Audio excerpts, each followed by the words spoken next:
Hello दोस्तों, आज हम लोग को पढ़ना है बौद्धकालीन स्थापत्य कला। बौद्धकालीन स्थापत्य कला में आप लोगों से क्वेश्चन पूछा जाता है चैत्य विहार और स्तूपों के बारे में। चैत्य क्या है, विहार क्या है, स्तूप क्या हैं, इन सब के बारे में बाकायदा हम लोग पढ़ेंगे। जैसे आपने सुना होगा कि अशोक ने कई सारे स्तूपों का निर्माण कराया। माना तो जाता है कि 84,000 स्तूपों का निर्माण कराया, लेकिन ये हालांकि सही नहीं है। लेकिन हमें कुछ महत्वपूर्ण स्तूपों के बारे में जानकारी हासिल करनी। जैसे बाबू हम लोगों को क्या पढ़ना होता है, सांची भरहुत स्तूप। सांची का स्तूप कहाँ है, भरहुत का स्तूप कहाँ है, काले चैत्य कहाँ है, सबसे बड़ा चैत्य कौन सा है, अमरावती में कौन सा स्तूप है। उसके अलावा बिहारों के बारे में आपसे पूछा जाता है। कई सारे गुफाएं बनवाई गई हैं, उन गुफाओं के बारे में पूछता है। तो हम लोग इसको बिना देरी किए हुए पढ़ लेते हैं। सबसे पहले दोस्तों हम लोग पढ़ेंगे स्तूप। क्या पढ़ेंगे बाबू, स्तूप। अब स्तूप के बारे में सामान्य सा परिचय है कि स्तूप क्या होते हैं, स्तूप क्या होते हैं। अब स्तूप के बारे में पहली बात तो ये है कि बाबू स्तूप क्या है बाबू, कि बौद्ध धर्म का, हालांकि स्तूप का मतलब होता है समाधि स्थल। क्या होता है बाबू, समाधि स्थल। समाधि स्थल, स्तूप का मतलब होता है समाधि स्थल। अब देखो बुद्ध काल में जब भगवान बुद्ध की मृत्यु हुई तो भगवान बुद्ध को दफन करने के लिए उन पर एक संरचना बनाया गया। उस संरचना को ही कहा गया क्या बाबू, स्तूप। तो स्तूप किसका परिचायक होता है, तो क्वेश्चन पूछेगा कि स्तूप क्या है। तो स्तूप एक समाधि स्थल है जहां लोगों को बौद्ध भिक्षु और बौद्ध संतों को क्या किया जाता है, दफनाया जाता है। तो ये बौद्ध काल की एक स्तूप क्या है, एक स्थापत्य कला है। तो ये आपको ध्यान में रखना है कि स्तूप एक प्रकार के समाधि स्थल होते हैं। अब हम लोग देख लेते हैं थोड़ा सा लिखने से पहले कौन कौन से स्तूप हैं, इनके बारे में सामान्य सी जानकारी कि ये स्तूप होते कैसे हैं। अब देखो ध्यान से बाबू, स्तूप नॉर्मली क्या होता है कि स्तूप ये है हमारा, ये अंड। क्या है बाबू, अंड। इसे कहते थे स्तूप कालीन में कि स्तूप कैसे बनाए जाते हैं वही हम बता रहे हैं। स्तूप में पहला बनाया जाता है अंड। अंड के ऊपर रखा जाता है हर्मिका। क्या रखा जाता है बाबू, हर्मिका। क्या रखा जाता है, हर्मिका। क्या रखा जाता है, हर्मिका। इसके ऊपर एक संरचना बनी होती है जिसे कहते हैं हर्मिका। क्या कहा जाता है बाबू, हर्मिका कहा जाता है। इस हर्मिका के ऊपर बाबू, इस हर्मिका के ऊपर बना होता है छत्रावली। क्या बना होता है, छत्रावली। क्या बना होता है बाबू, छत्रावली। अब ये छत्रावली किसका परिचायक है, अभी हम लोग देखते हैं। ये छत्रावली किसका परिचायक है बाबू, अभी हम लोग देखते हैं। अभी बस हम लोग देख लेते हैं कि स्तूप बनते कैसे हैं।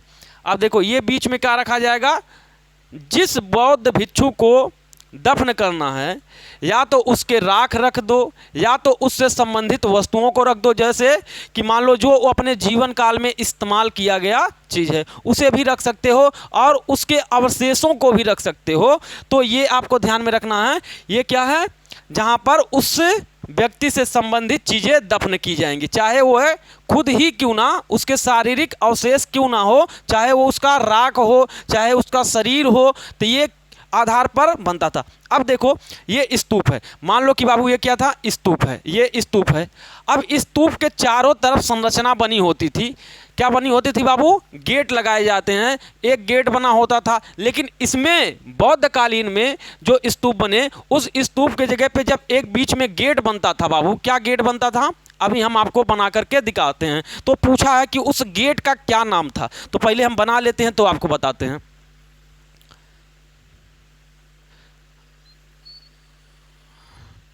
गेट कैसे बनाए जाते थे हम लोग देख रहे हैं बाबू।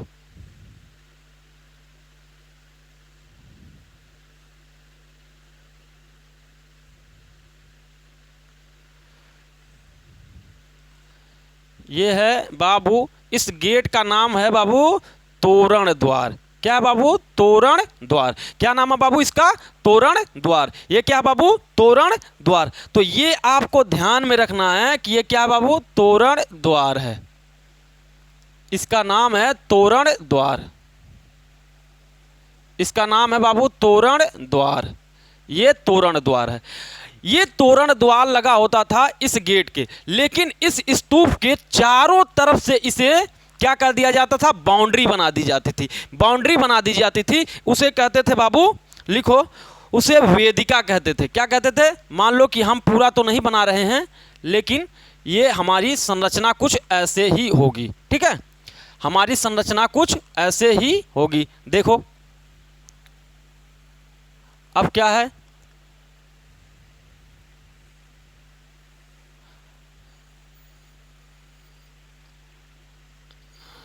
अभी हम लोग नाम भी लिख लेंगे, अभी बस थोड़ा सा आप लोग बस इतना लिखते चलो। अब देखो ये बन के हो गया मेरा तैयार।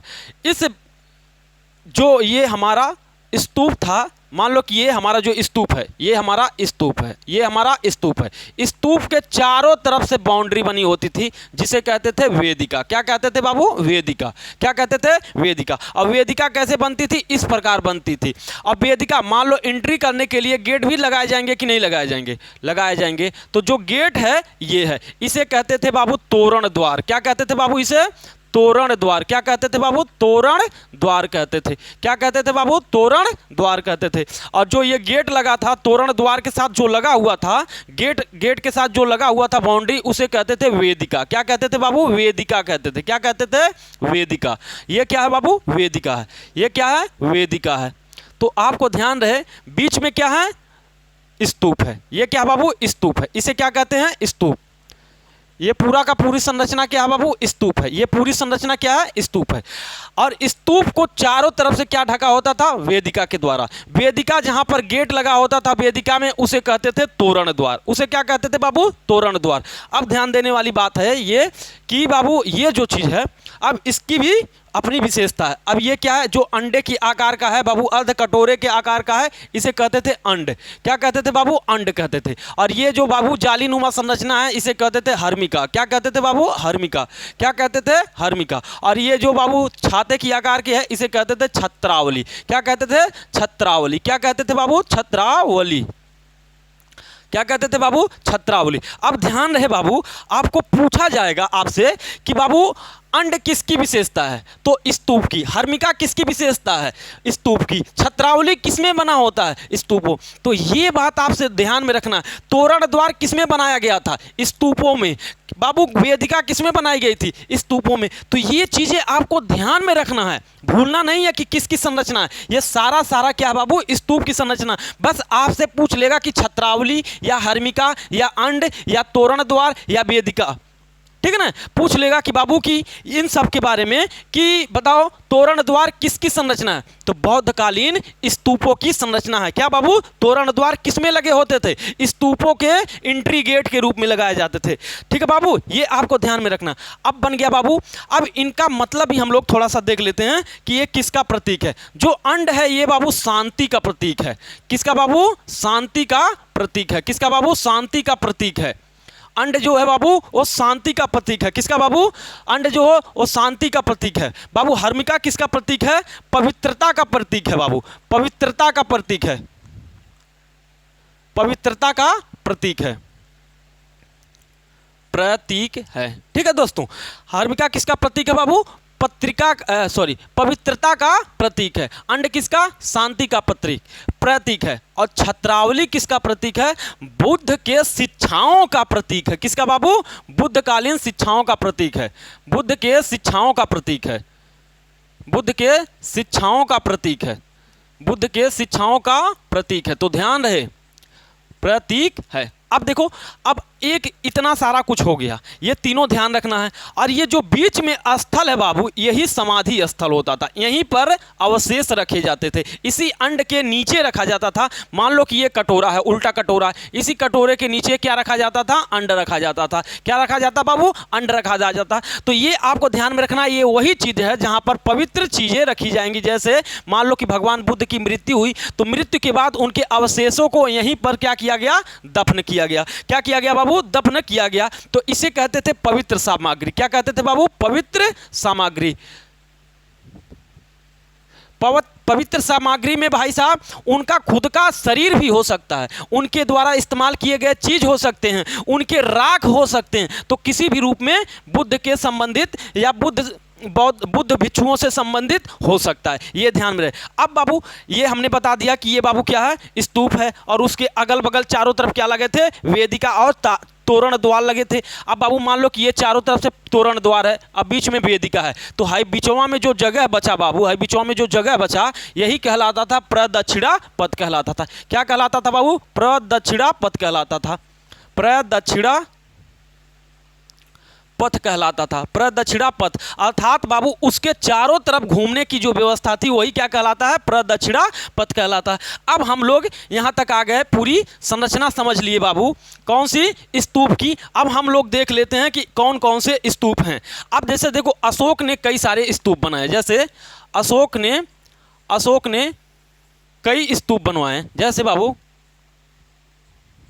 स्तूप बनवाए, जैसे अब देखो पहला माना जाता है कि अशोक ने तो 64 कितना लगभग से 84,000 स्तूप बनवाया था। कितना बाबू? 84,000। कितना? 84,000 स्तूप बनवाया था। लेकिन हालांकि ये मिथक है, ऐसा माना नहीं जाता है। हो सकता है कि छोटा बड़ा बनवाया हो कुछ 100, लेकिन हजार इतना नहीं, 84,000 स्तूप तो नहीं बना। लेकिन इसमें भी कुछ स्तूप हैं, लिख लो, जैसे सांची का स्तूप, सांची का स्तूप, सांची का स्तूप, भरहुत का स्तूप,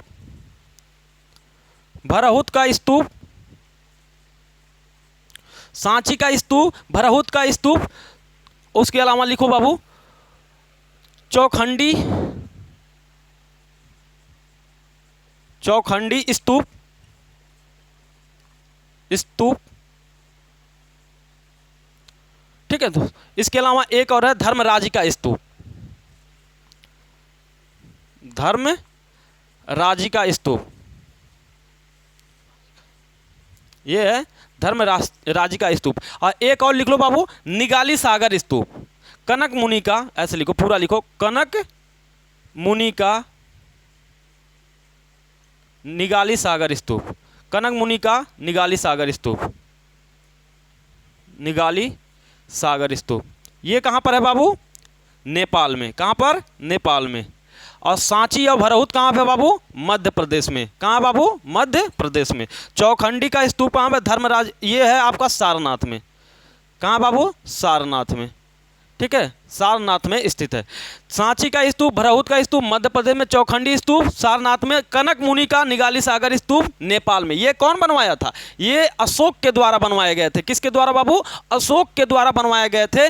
अब लिखो एक और है, और भी है, ये अशोक के द्वारा बनाए गए स्तूप थे। अब लिख लो एक तो अमरावती का स्तूप, लिख लो अमरावती का स्तूप, अमरावती का स्तूप। ये कहाँ बाबू? आंध्र प्रदेश में स्तूप। ये कहाँ पर है? आंध्र प्रदेश में। कहाँ पर बाबू? आंध्र प्रदेश में, आंध्र प्रदेश में। लिखो ये आगे चल के इस पर संगमरमर भी लगवा दिया गया, तो लिख लो ये संगमरमर से बना स्तूप है। तो पूछ लेगा कि बताओ कौन सा स्तूप संगमरमर से बनाया गया है, तो आपको ध्यान रहे कि कौन सा बाबू स्तूप है? अमरावती का स्तूप। लिखो यह स्तूप संगमरमर से बनाया गया है, यह संगमरमर से बनाया गया है, ठीक है, ये संगमरमर से बनाया गया। तो ये आपको ध्यान में रखना है। कहा बाबू? अमरावती का स्तूप कहाँ है? आंध्र प्रदेश में। ये संगमरमर से बनवाया गया है। इसे इक्ष्वाकु शासकों द्वारा बनवाया गया था। किसके द्वारा बाबू? इक्ष्वाकु शासकों के द्वारा बनवाया गया था। ये आपको ध्यान में रखना है। तो अशोक के सांची, भरहुत, चौखंडी, धर्मराज का, कनक मुनि का स्तूप और एक अमरावती का स्तूप। तो ये स्तूप आपको ध्यान में रखना है। इसके अलावा बाबू अब हम लोग देखते हैं अगला, हम लोग देखते हैं बाबू स्तूप के बाद अब हम लोग देखेंगे चैत्य। लिख लो जल्दी से, अब हम लोग देखेंगे चैत्य। तो आपको ये फिगर ध्यान में रहे, क्योंकि इससे शब्द पूछे जा सकते हैं कि कौन सा शब्द किससे संबंधित है, ठीक है ना। तो आपको ये ध्यान में रखना है। अभी के लिए इतना लिख लो। उसके अलावा हम लोग अब देखेंगे चैत्य के बाद, स्तूप के बाद अब लिखेंगे हम लोग चैत्य।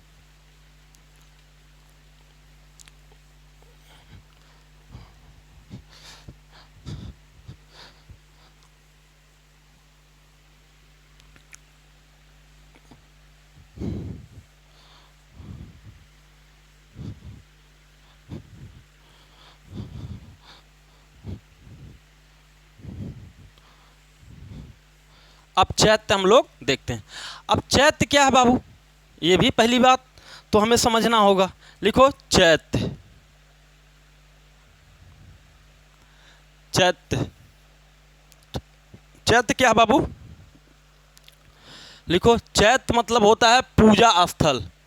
पूजा स्थल क्या बाबू? चैत्य मतलब क्या होता है? पूजा स्थल।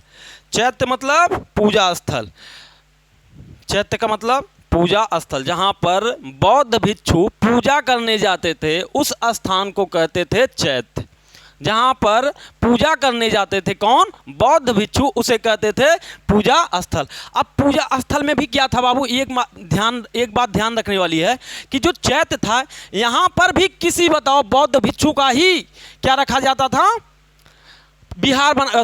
स्तूप बनाया जाता था और उसी को क्या कह दिया जाता था? चैत्य। एक तो स्तूप क्या बनाए? खुले में बनाया गया, उसे स्तूप ही कहा गया। लेकिन एक स्थल और विकसित किया गया जिसे चैत्य कहा गया। उस चैत्य में भी किसी न किसी व्यक्ति का क्या होता था बाबू? स्तूप होता था। किसी न किसी व्यक्ति की समाधि होती थी। किसी न किसी व्यक्ति का मतलब वो व्यक्ति बौद्ध धर्म का भिक्षु हो सकता है, वो बौद्ध धर्म का बुद्ध हो सकते हैं, तो कोई हो सकता है। वहाँ भी किसी न किसी व्यक्ति की समाधि स्थल होता था। तो लिखो किसी व्यक्ति की चैत्य में, लिखो चैत्य किसी संत या, लिखो किसी संत या महात्मा का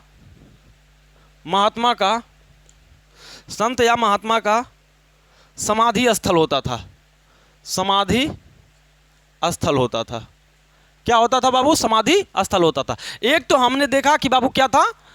स्तूप। तो स्तूप में भी किसी न किसी रूप के आप देख रहे थे कि वो भी एक तरह का समाधि स्थल था और ये भी एक प्रकार का समाधि स्थल था। लेकिन फर्क इसमें क्या है बाबू? ये पूजा स्थल है। कैसा है? ये पूजा स्थल है। ये बात आपको ध्यान में रखना है। तो चैत्य कैसे बनते हैं अब देख लो थोड़ा सा। देखो चैत्य क्या था कि मान लो बाबू क्या है कि ये पहाड़ है, ये पहाड़ है, मान लो कि ये कोई पहाड़ है, ये पहाड़ है। अब पहाड़ है क्या बाबू? इसमें क्या कहते थे? शासक वर्ग द्वारा क्या किया जाता था? इस पहाड़ को कटवा करके ऐसे भी शेप में, कैसे बाबू? ऐसे भी शेप में क्या कर दिया जाता था? ऐसे बनवा दिया जाता था। अब इसी चीज़ को हम निकाल के यहाँ बनाते हैं। अब देखो ऐसे करके पहाड़ को अंदर की तरफ काट दिया जाता था। ये पहाड़ था ना बाबू, इस पहाड़ को अंदर ही अंदर ऐसे करके गुफानुमा संरचना बना दिया जाता था। अब ये गुफानुमा संरचना बना दिया गया। अब गुफानुमा संरचना बना करके यहाँ पर किसी व्यक्ति का क्या बना दिया जाता था? समाधि। क्या बना दिया जाता था? किसी व्यक्ति का समाधि। मान लो कि वो पवित्र व्यक्ति है, कोई पवित्र संत है, कोई व्यक्ति अच्छा संत है, बड़ा संत था, उस संत की क्या बना दी गई बाबू? यहाँ पर समाधि बना दिया गया। क्या बना दिया गया बाबू? समाधि। क्या बनाया गया? समाधि। ये पहले पहाड़ था, इस पहाड़ को गुफानुमा काट करके अंतिम में गोलाकार संरचना बना करके इसके पास ही क्या बना दिया जाता था? समाधि। और इसके चारों तरफ आने जाने के लिए, घूमने के लिए क्या बना दिया गया बाबू? प्रदक्षिणा पथ। क्या बना दिया गया बाबू? प्रदक्षिणा पथ बना दिया गया। क्या बना दिया गया? प्रदक्षिणा पथ बना दिया गया।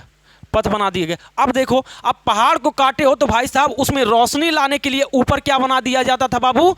ऊपर जाली बना दिया जाता है, जालीनुमा संरचना बना दिया, ताकि पहाड़ के अंदर, उस गुफा के अंदर, इस समाधि के अंदर, इस चैत्य के अंदर क्या आ सके? रोशनी आ सके। अब बाबू पहाड़ काटे हो तो पहाड़ किस पर खड़ा होगा? पिलर पर। तो ऐसे पिलर किनारे किनारे से बना दिए जाते थे, ऐसे पिलर किनारे किनारे से बना दिए जाते थे बाबू। ये क्या था? पिलर था। क्या था बाबू? पिलर बना दिया जाता था, ताकि पहाड़ गुफा ऐसे गिर ना जाए, पहाड़ ऐसे नीचे धंस ना जाए, इसलिए किनारे किनारे पर पिलर बना दिया जाता था। और बीच में क्या बना दिया जाता था? पूजा के लिए स्थल था। क्या था बाबू? बीच में ही क्या किया जाता था? पूजा स्थल था। ठीक है दोस्तों, ये बीच में पूजा प्रार्थना अर्चना के लिए बीच में जगह बना दिया जाता था और ये हो जाता था। इस प्रकार हमारी क्या बाबू पूरी संरचना बन जाती थी। क्या कहलाता था? यही चैत्य। तो चैत्य भी कैसे बनाए जाते थे? गुफा, पहाड़ को काट करके गुफानुमा संरचना बना दिया जाता था और इस प्रकार क्या बना दिया जाता था? संरचना, जिसे हम क्या कहते थे बाबू? चैत्य। क्या कहते थे? चैत्य। अब चैत्य कौन से है? चैत्य के उदाहरण लिख लो बाबू। चैत्य के उदाहरण लिख लो। चैत्य के कौन कौन से उदाहरण हैं? लिखो। भांजा नासिक काले, लिखो बाबू। भांजा नासिक काले पीतल खोरा। ठीक है, पीतल खोरा। क्या बाबू? भांजा नासिक काले पीतल खोरा। तो ये जो क्या है बाबू, सब के सब कहां पर स्थित है? महाराष्ट्र में। कहां है बाबू? महाराष्ट्र में। ये आपके महत्वपूर्ण हैं। ये चैत्य कहां पर स्थित है? चारों के चारों कहां स्थित हैं बाबू? महाराष्ट्र में। कहां पर बाबू? ये चारों महाराष्ट्र में स्थित हैं। महाराष्ट्र में। ठीक है, ये चारों के चारों कहाँ स्थित हैं? महाराष्ट्र में स्थित है। ये आपको ध्यान में रखना है। काले, भांजा, नासिक, काले, पितलखोरा, ये चारों ही चैत्य कहाँ स्थित हैं बाबू? कहाँ पर? महाराष्ट्र में। अब आपको ये ध्यान में रखना है कि जो चैत्य है, पहला नंबर चैत्य क्या होते हैं? पूजा स्थल होते हैं, मतलब पूजा करने की जगह होती है। चैत्य कौन कौन से हैं? भांजा, नासिक, काले, पितलखोरा, ये सबसे महत्वपूर्ण वाले हैं, आपको ये ध्यान में रखना। और काले जो चैत्य है, काले चैत्य जो है बाबू, काले चैत्य लिख लेना, सबके आगे चैत्य लगाना है। भांजा चैत्य ऐसे लिख लो, चैत्य, नासिक चैत्य, चैत्य, पितलखोरा चैत्य ऐसे लिख लो, चैत्य। अब ये जो काले चैत्य है बाबू, ये वाला काले चैत्य भारत का सबसे बड़ा चैत्य है। भारत का सबसे बड़ा चैत्य है। भारत का सबसे बड़ा चैत्य है। भारत का सबसे बड़ा चैत्य है। सबसे बड़ा चैत्य है, ध्यान रहे। ठीक है, भारत का सबसे बड़ा चैत्य कौन है बाबू? काले चैत्य। भारत का सबसे बड़ा चैत्य कौन है बाबू? काले चैत्य। तो इस प्रकार हमने देखा क्या बाबू? पहले देखा स्तूप, उसके बाद देखा चैत्य, उसके बाद देखा विहार। तो स्तूप किसका परिचायक था बाबू? स्तूप आपका समाधि का परिचायक था। चैत्य किसका परिचायक है बाबू? पूजा करने का परिचायक है। तो ये आपको ध्यान में रखना है कि कौन किसका परिचायक है। अब हम लोग देखते हैं बाबू बिहार। बिहार, अब ये बिहार का मतलब ये बिहार वाला बिहार नहीं है, बिहार का मतलब दूसरा बिहार है। ठीक है ना? अब बिहार का मतलब क्या है हम आपको बताते हैं। तो आपका स्तूप हो गया, चैत्य हो गया, अब बिहार। तो बिहार आप लोग बताओ, अनुमान लगाओ कि क्या हो सकता है। तब तक कमेंट करो, देखो क्या सही हो सकता है आपका कि मतलब बिहार। आप अनुमान लगाओ कि बिहार का मतलब क्या होता है। जिन लोगों को पता है वो लोग कमेंट करें कि बिहार का मतलब क्या होता है। चैत्य और बिहार आप लोगों को समझ में आया है कि नहीं? अब देखो स्तूप और चैत्य, अब लिखो बिहार, लिखो बिहार। बिहार, अब देखो बिहार कितने लोगों ने सोचा मन में या कमेंट किया कि बिहार का मतलब क्या है। जिन लोगों का सही है वो लोग सोचे। देखो बिहार का मतलब होता है निवास स्थल, बौद्ध भिक्षुओं के रहने की जगह। रहने की जगह, निवास स्थल। क्या था बाबू? निवास स्थल। क्या था बाबू? निवास स्थल। मतलब बौद्ध भिक्षु जहाँ रहते थे उसे बिहार कहते थे। बौद्ध भिक्षुओं के रहने की जगह, बौद्ध भिक्षुओं की, बौद्ध भिक्षुओं के रहने की जगह, बौद्ध भिक्षुओं के रहने की जगह जहाँ वो रहते थे भाई साहब, पूजा कर लिए, मरने पर दफन कर दिए गए, तो कहीं उसके पहले रहते रहे होंगे ना। तो जहाँ रहते थे उसी को क्या कहा जाता था? बिहार। क्या कहा जाता था बाबू? बिहार। अब देखो इसमें भी वही बात है, पहले हमने बताया कि पहाड़ है, इस पहाड़ को काटा जाता था। तो जैसे स्तूप बनाया, जैसे चैत्य बनाया गया, वैसे बाबू क्या बनाया गया? बिहार। अब बिहार भी कैसे बनाया गया आपको हम बताते हैं कि बिहार कैसे बनाया गया। बड़े से पहाड़ को क्या कर दिया जाता था? काट दिया जाता था। क्या किया जाता था बाबू? मान लो कि ये पहाड़ है, मान लो कि ये पहाड़ है, ये क्या बाबू? पहाड़ है। अब इस पहाड़ को क्या किया जाता था बाबू? काटा जाता था, और काट करके ऐसी संरचना बना दी जाती थी। मान लो कि ऐसे काट करके ऐसे संरचना बना दिया जाता था। मान लो कि ये पहाड़ है, इस पहाड़ को ऐसे बनाना है। कैसे? अभी देखो,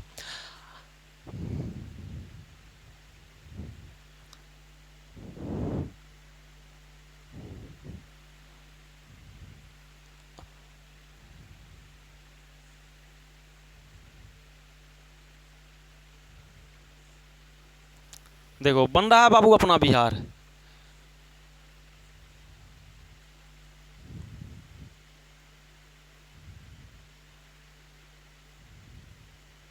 अपना बिहार बन के तैयार होने वाला है।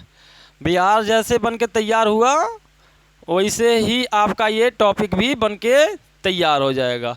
और आर्ट एंड कल्चर का ये चैप्टर आप लोगों के लिए बड़ा ही फायदेमंद होगा। इसमें से एक आध क्वेश्चन तो आप लोगों से पूछ ही लिया जाता था। क्या कर लिया जाता बाबू? आपसे पूछ ही लिया जाता है। तो ये आपको ध्यान में रखना होगा। अब देखो, अब देखो, अब देखो, अब ध्यान से, ये क्या है बाबू? प्रवेश द्वार है। क्या है? प्रवेश द्वार है। क्या है? प्रवेश द्वार है। भाई साहब कहीं से तो एंट्री करोगे ना। अब पहाड़ को यहाँ से मान लो कि ऐसे काट दिया गया, शुरू में प्रवेश द्वार बनाया गया, अब इसे ऐसे संरचना दे दिया गया इस पहाड़ के अंदर। अब देखो कैसे, अब इसी के आसपास क्या बना दिया जाएगा?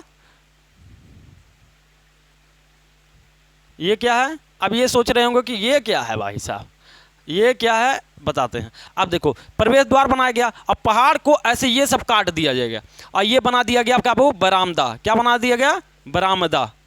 क्या, बरामदा बना दिया गया। और ये सब बना दिए गए कमरे। क्या बना दिया गया बाबू, कमरे। ये सब क्या हैं, कमरे हैं। ये सब क्या हैं, कमरे हैं बाबू। ये सब के सब क्या हैं बाबू, कमरे हैं। ये सब के सब क्या हैं बाबू, कमरे हैं। ये सब के सब क्या हैं बाबू, कमरे। ये सब के क्या हैं, कमरे।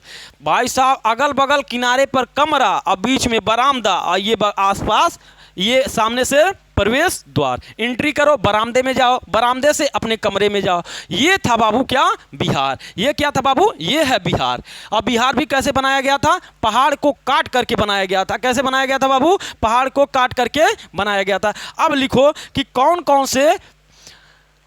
से बिहार बनाए गए थे, तो पूछता है, लिखो। देखो सबसे पहले अशोक प्रथम ऐसा शासक था जिसने बिहार का निर्माण कराया था। कौन बाबू, अशोक प्रथम शासक था। लिखो, अशोक प्रथम शासक था जिसने बिहार का निर्माण कराया। लिख लो इसी में, अशोक, ऐसे नोट करके लिखो इसे, प्रथम अशोक प्रथम शासक था, अशोक प्रथम शासक था जिसने बिहार का निर्माण कराया। जिसने बिहार का निर्माण कराया। अब ध्यान रहे कि ये वो यूपी बिहार वाला बिहार नहीं है बाबू, वो लालू प्रसाद वाला बिहार नहीं है, वो राज्य है। ये कब है बाबू, ये बिहार का मतलब होता है रहने की जगह। ये मत दिमाग में लगा के आ जाना कि बिहार बनवाया था, कि अशोक ने बिहार के राज्य को बनवाया था। नहीं, आपको ध्यान में रखना है, ये अशोक की बात हो रही है। और अशोक कौन सा बिहार, रहने वाला बिहार का बात हो रहा है ना। तो आपको ये ध्यान में रखना है, ये ना कि उल्टा दिमाग लगा लो कि सोच लो कि अच्छा ओ बिहार, उत्तर प्रदेश बिहार वाला बिहार, ठीक है ना। तो ऐसा नहीं करना है। लिखो, अब अशोक क्या किया था कि हमने बताया कि पहाड़ को काट कर बनाया जा रहा है, तो अशोक क्या किया, बराबर की पहाड़ियाँ, बराबर बिहार में ही है ये बराबर की पहाड़ियाँ। और बराबर की पहाड़ियाँ किस राज्य में स्थित है बाबू, तो बराबर की पहाड़ियाँ बिहार में स्थित है। कहाँ पर, बिहार राज्य में। कहाँ पे बाबू, बिहार राज्य में, ठीक है, बिहार राज्य में स्थित है। बराबर की पहाड़ियां कहाँ स्थित है, बिहार राज्य में। कौन, अशोक के द्वारा। अशोक ने क्या किया, बिहार के पहाड़ियों में कई गुफाओं का निर्माण कराया। कई गुफाओं का मतलब कई प्रकार के बिहारों का निर्माण कराया। तो ये आपको ध्यान में रखना है। तो लिखो, सुदामा विश्व झोपड़ी, सुदामा विश्व झोपड़ी, सुदामा, लिखो, सुदामा गुफा, विश्व झोपड़ी,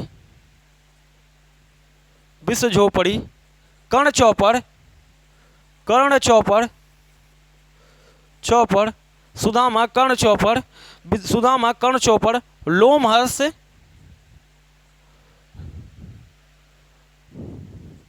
लिखो, लोम ऋषि,